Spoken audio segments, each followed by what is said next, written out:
What's going on, everybody? Eric here from Nomadic Fanatic. It's a wet, cold, windy, dreary day here in Illinois, and Tater Tot's getting a little drenched out there.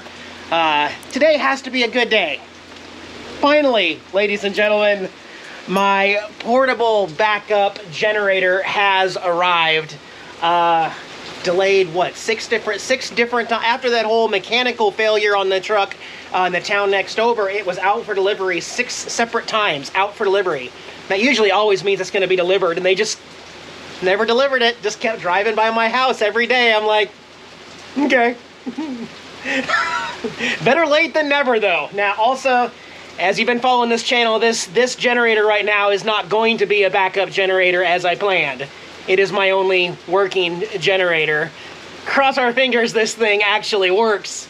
I want to talk a little bit more about why I got this one. This is not an open frame construction generator. This is an inverter. Let me unpack it here and I'll show you.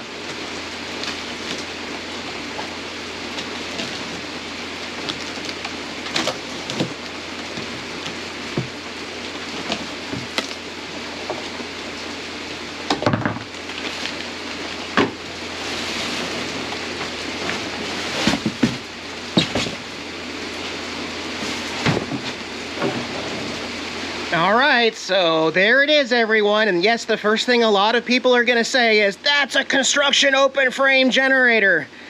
No, it is purposely meant to look and mimic like a loud open frame generator, but this thing is 50% quieter than the onboard Onan generator of the RV. Okay, 50% quieter, plus it has an eco mode.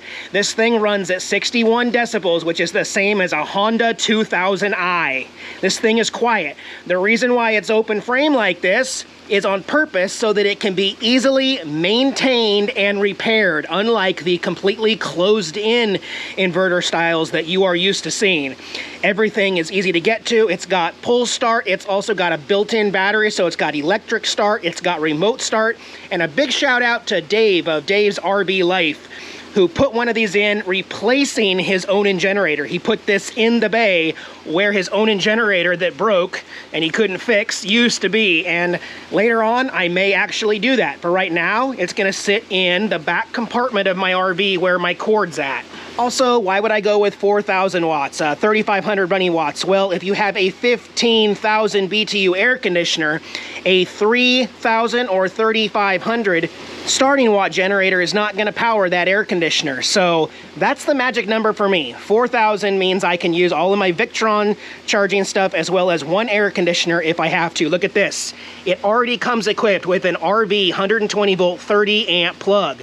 So I can use my adapter from 50 amp to 30 amp, and there we go. It's plug and play, ready to go. The fuel tank is up here on top and it's vented.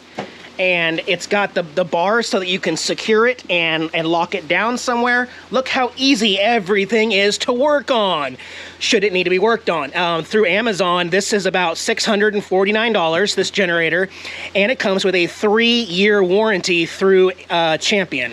So let me figure out how much oil I gotta put in and put some fuel in it, and we'll get this bad boy up and going here for the first time. All right, so there's a little warning here at the oil dipstick reminding us that there is no oil upon shipping. However, you might be able to see that there was oil in this, and that doesn't mean that this is a returned or used generator. All of these generators, they put oil and gas in to test them to make sure they work, and then they empty them for shipping. So the manual here calls for, where is it? Up to 0.6 quarts of 10W30 oil. So there's my 10W30. I'm going full synthetic, and just about half of this I'll put in there. And there we are, we're below the F, so I'm happy with that.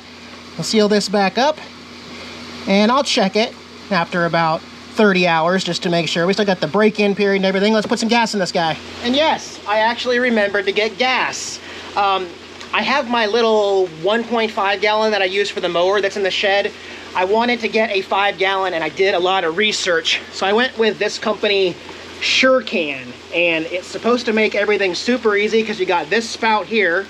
Okay, so that cap comes off, and then this pulls out and can be aimed down like that, and then you have, that's what turns on the gas. So hopefully this has less spills and will be safer to travel in the RV.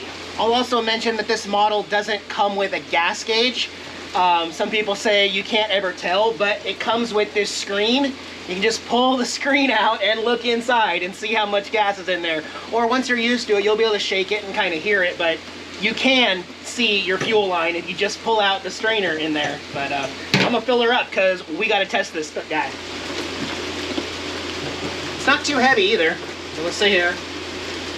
Go like that, and then go, and it's filling. Yes, it's filling. Woo!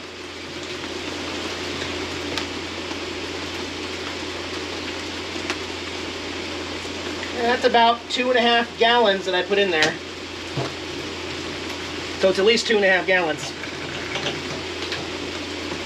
And we're almost full. So this might be like a 2.8 gallon tank is my guess. I'll find out though. Oh, this is exciting.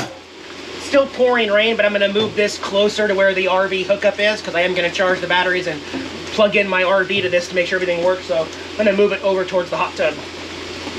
And it is probably a little heavier with fuel in it.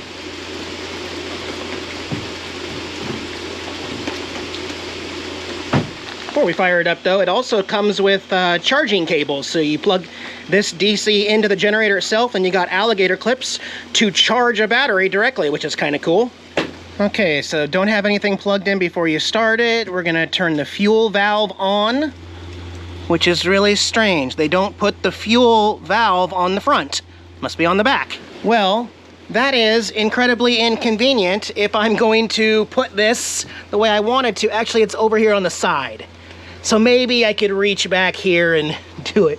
That's kind of weird. So like that is fuel on. Now also, I don't know if this comes with the battery charged. So for the remote start and the electric start, I guess right there, yeah.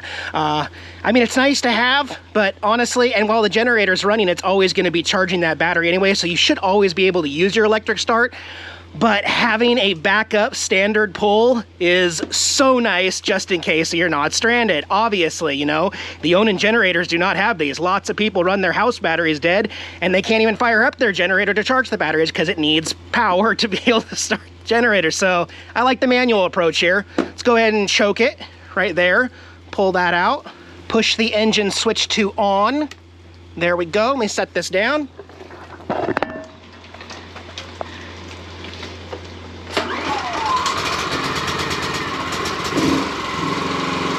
Try out the box, yes!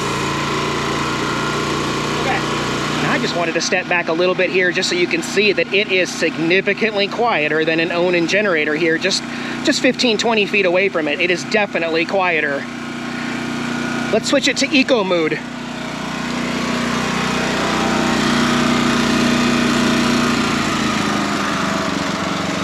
Oh my gosh, that's incredibly quiet, y'all. It is literally like a Honda inverter generator. Here we are. I mean, usually you would not be able to hear me talking. Wow, that's so cool. Let me get my generator cord and I'm gonna plug it in.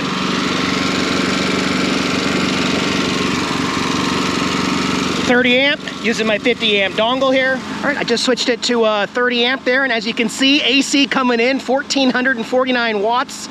That is going to be all for my batteries, and let's see what they're at right now. 69%, and we are back to infinite power there on bulk charge again. 87 amps coming in to charge the batteries with the generator. Freaking awesome, y'all, and the generator is gonna go right there. That is where it is going to sit in its home, really close to where you would plug it in for the other generator, and I think it's gonna work well. You know, again, it might sound loud on this video. I'm just not used to how quiet this thing is. These inverters are super quiet. See, to me, it's a good feeling taking control of something where you've been powerless for so long. And, you know, again, if you've been following this channel, you know it has now gotten to the point where obviously it's easy to look back and say, Eric, you should have just bought a brand new Onan generator for $5,000. You've spent that much in repairs and all this stuff. And it's like, yeah, obviously, guys, we're all thinking that, but where were you 6 months ago when we started just replacing a part here, a part here? Oh, it's obviously the fuel pump. It's obviously the control board. It's obviously the carburetor. You know, it's obviously all the, like, you guys are right there with me. So we're all in the same boat. Clearly, it would have been a much wiser decision to just, rather than even getting an oil change, we should have just bought a brand new generator had we known, had we been able to know back then that this dark cloud was going to continue to follow me with the Onan generator. However, this is the last straw, believe me, okay? Tomorrow, I'm dropping the RV off for a full week at a reputable shop, and this is it. This is my ultimatum. If we do not get the Onan onboard generator running, we're yanking it out at that shop. I'm going to pay them to remove it, to cap the fuel line, and we will just lose the weight of the Onan generator, and this Champion will be my main generator for a little bit here. And later on, I will probably even do exactly what Dave did, and we will hook it into the main system. We'll pipe in the fuel from there, have the fuel pump so that it can actually pump into that generator, and then we'll exhaust the fumes out so that it can just sit there and stay there. And that would be really cool, right? So that is a future goal of mine if we can't get the Onan generator fixed. And this is my like I said, last ditch effort. If this doesn't work, these guys have talked themselves up so much to me, saying there's no way possible they don't fix my RV. And I haven't even really been, well, you can't get a price quote because we don't know. We don't know. But hey, I got a running generator. We got some rain coming, so yeah, I've still got to clean up and prepare the RV. I'll mention something to you. I was just so you know, as a follow-up, these household rods that I got, yeah, it just does it's not this making the noise, it's the fact that it's a two-piece system. It just does this non-stop while driving. And oops. So, I'll keep the brackets, but these metal dollies are coming out.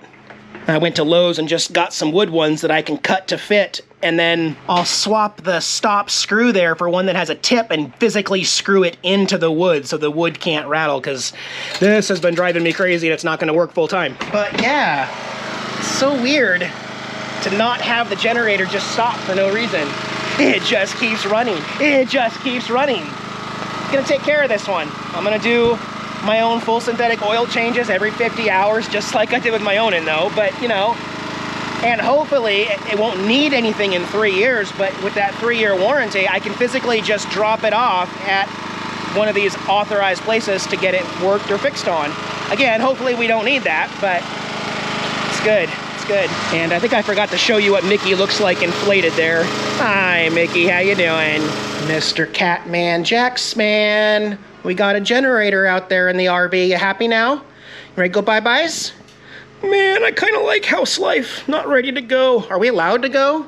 I don't know. I have purposely been trying to avoid talking about the big V going on out there and how that's affecting my travel plans. But it affects everybody. It's not like I'm being selfish and just only sharing how it affects me and Jax. It's just that I'm just sharing me and Jax. I'm not in your shoes. So you speak for you and I'll speak for me. Yeah, that's basically what I'm saying. So we are closely monitoring everything going on in the world. However, my plan is still the same. I'll pack up all the Christmas stuff after Christmas and get on down into warmer climate for a couple months and kind of see what happens with the world and the economy and everything going on. That's all you can do. And in the meantime, I will continue to get as much done on the house and the RV as I can. And we've got Tater Tot ready to go for more adventures. So I'm happy. I'm excited. All right, guys? So anyway, just wanted to share that with you. Hope you guys have a good day. Jackson and I will see you very soon. Goodbye.